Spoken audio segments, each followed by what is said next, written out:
늘 뭘 하다가도 보냈던 것 같아요. 뭐 친구랑 술 먹다가도 보내고 혼자 동물원 가 있다가도 보내야 된다 그래서 개인 카드를 빌려달라는 얘기들 많이 했었던 것 같아요. 신분증도 복사해서 해놔라 이런 것도 좀 많았었던 것 같고. 한두 번은 좀 간곡하게 부탁을 하실 경우도 있었는데 그게 시간이 지날수록 조금 화로 변질되셔가지고 욕설을 하신다든지. 답답했어요. 왜 일이 이렇게까지 왔을까?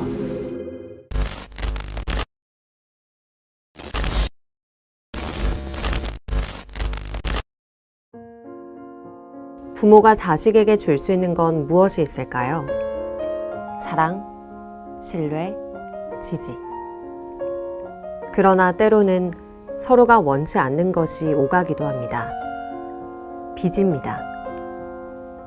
쿠키뉴스는 가족 안에서 일어나는 경제적 학대를 취재했습니다. 그 중에서도 부모의 대출 강요 등으로 경제 피해를 본 자녀들에게 집중했습니다. 거절하고 싶어도 그럴 수 없는 청년들. 경제적 어려움에 처하는 것은 물론 집안일로 치부하는 시선 때문에 고통을 털어놓을 수도 없습니다. 가족이라는 이름으로 행해지는 경제적 학대가 청년들의 삶을 얼마나 무력하게 만드는지 알아봤습니다.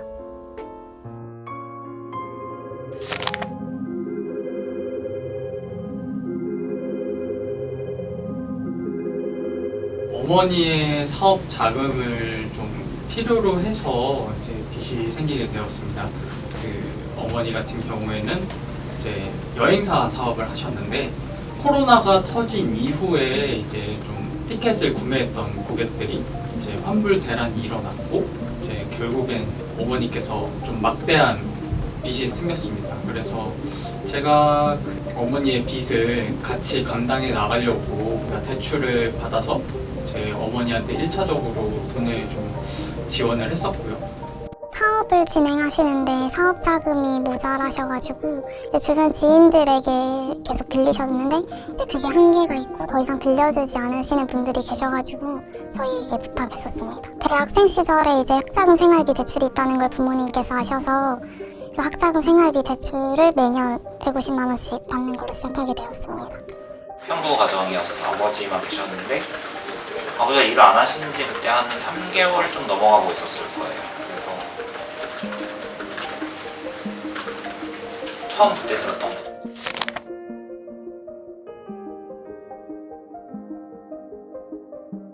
어머니께서 이제 코로나만 끝나면 여행사 산업도 다시 일어서게 될 거다.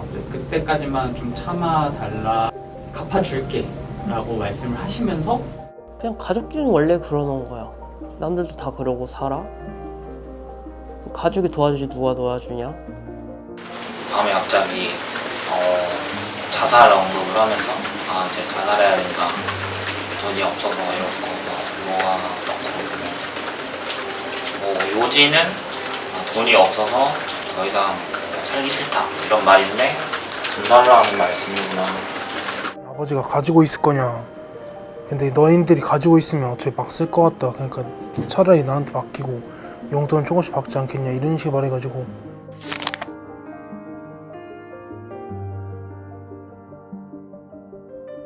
어, 4년 다녔으니까 4년 내내 다 대출을 받았었어요. 1학기로요? 네.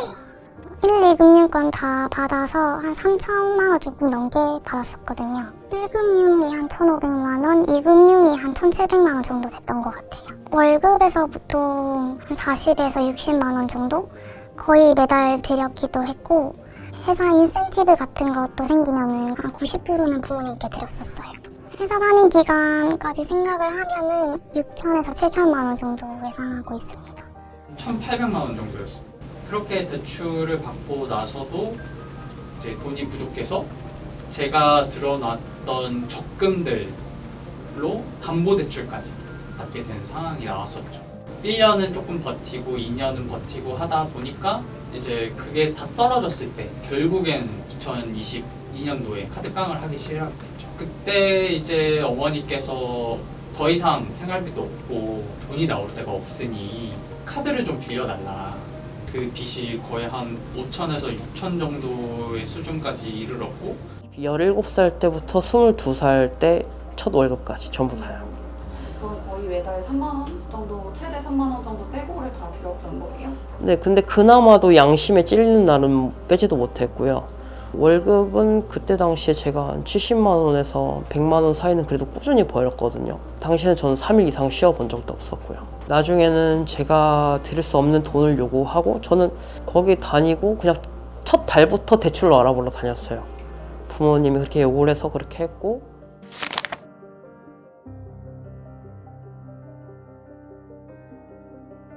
당장의 이제 생활비랑 당장의 이제 뭐 집세라든지 뭐 공과금이라든지 이런 걸 내야 되는 상황이니까 조금만 참아달라고. 정확히는 모르겠어요. 아버지에도 빚이 있었거든요. 갈 때 빚 갚기랑 자동차 사는데 썼을 것 같아요. 여행 다니려고 샀다 이렇게 했어요. 저희랑 6학년 이후부터는 추억이 없으니까 같이 여행 다니고 싶어 차 탔다 이랬는데, 제가 집을 나오기 직전에 아버지가 아이폰 케이스를 구매한 거예요. 그래서 너무 저는 이제 납득이 안 돼서 이게 필수품이 아니잖아요. 그래서 이게 왜 이렇게 갑자기 생겼냐고 물어보니까 막 화를 내면서 막 물건을 집어던지시는 거예요. 그래서 생각보다 정말 꼭 필요한 데만 쓴 건 아닐 수 있겠다. 그래서 좀 배신감도 많이 느꼈죠. 저는 그래서 간절해서 어쩔 수 없으니까 그래도 먹고 살아야 되니까 해서 주는 돈이지만,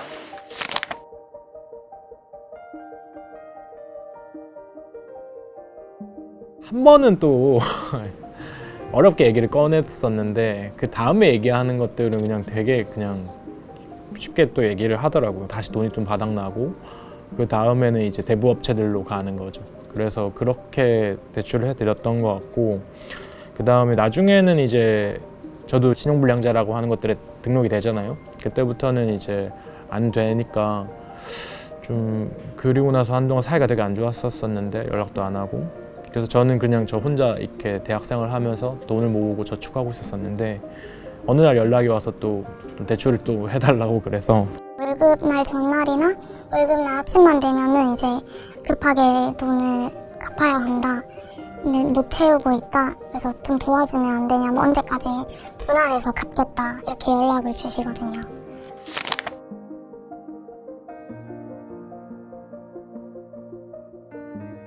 회사에서 이제 모임 같은 게 있거나 뭐 회사에서 지원해주지 않는 회식 자리 같은 건 자주 참여하지는 못하고요.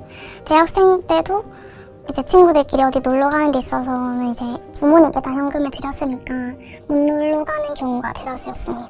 이제 일을 하려고 이제 일용직 알바도 하고 있었는데 일용직 알바를 같이 겸용하다 보니까 이게 몸이 망가지더라고요. 방학 때는 이제 거의 일만 하면서 좀 보냈었던 것 같고, 방학 동안에 이제 거의 한 20개 매일 노가다나 아니면은 뭐 택배 상하차 아니면은 뭐 임상 실험 그런 것들을 좀 많이 했고, 제가 기억이 나는 게 그 노가다에 가서 좀 다쳤었거든요. 다쳤었는데 흉터가 남을 것 같은 거예요. 상처가 그랬었는데, 근데 이제 일을 끝나고 와서 이제 SNS를 보는데 친구들은 다 이제 유럽 여행 간 것들 좀 올리고 있는 거죠. 그러다 보니까 제가 되게 초라하게 느껴졌던 것 같아요. 그 시기 때 친구들과 비교했을 때.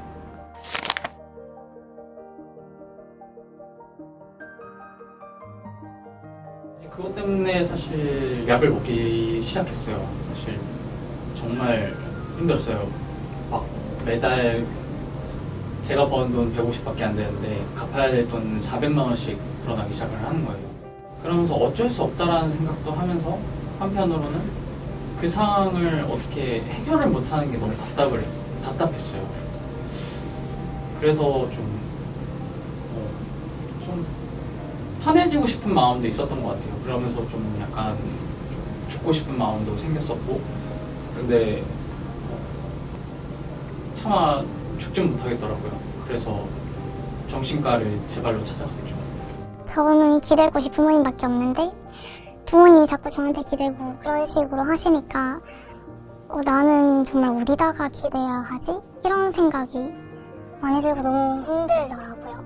안 빌려드린 것도 아니고 저도 많이 힘든데 사실 부모님이나 저 둘 중 하나라도 정상적으로 좀 살아야 진짜 더 힘든 상황이 올 때 버틸 수 있다고 생각했는데 제가 갚아드려도 부모님도 힘들고 저도 힘든 상황인데도 불구하고 부모님이 힘든 것만 생각을 하시고 그렇게 말씀을 하시니까 많이 속이 상하더라고요.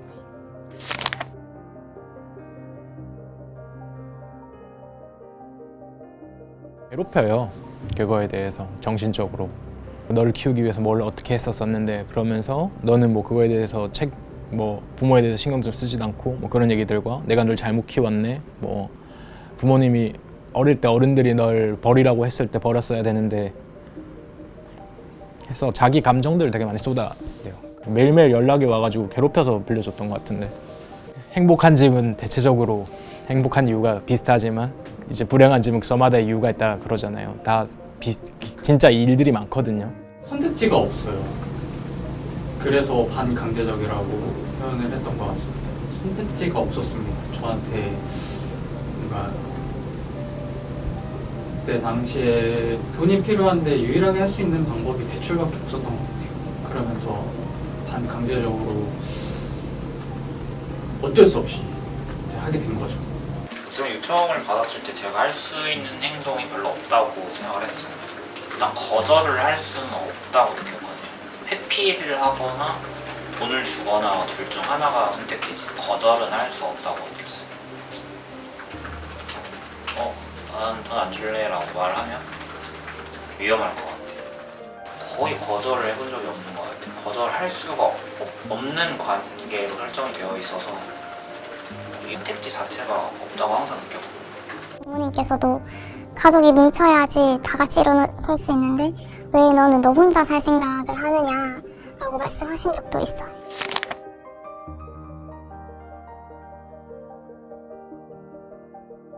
빚이 신용회복위원회 남은 변제금이 1,000만 원 정도 남았고 학자금 1,600만 원 정도.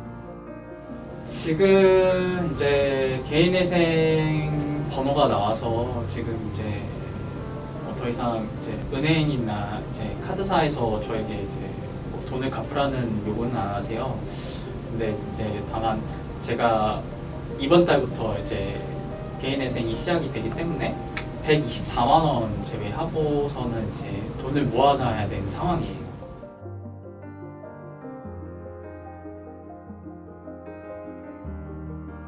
개인의 뭔가 과실이나 과책이 아니라 좀 구조적으로 만들어지는 가정에서부터 시작을 하지만 되게 그런 프로세스들이 다들 비슷한 구조적으로 만들어지는 것들이라는 것들에 대해서 좀 사회적인 인식들을 좀 알리고 싶어서고 이게 개인의 문제가 아니라 사회적인 문제가 됐을 때야 이제 정책이나 이걸로 해결책들이 생기는 거잖아요.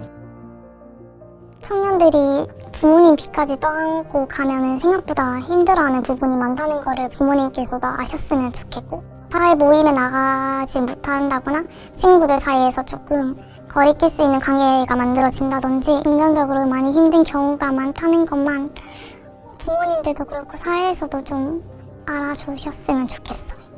도와달라는 얘기가 아니라 그냥 그런 힘든 사람들도 생각보다 많구나 하는 인식 정도만이라도 있으면 좋을 것 같아요. 가족이니까, 부모니까 그런 말들 되게 쉽지 않게들 하시거든요. 본인이 겪지 않았던 일들을 너무 쉽게 당연하게 그렇게 얘기하지 않아 주셨으면 좋겠어요.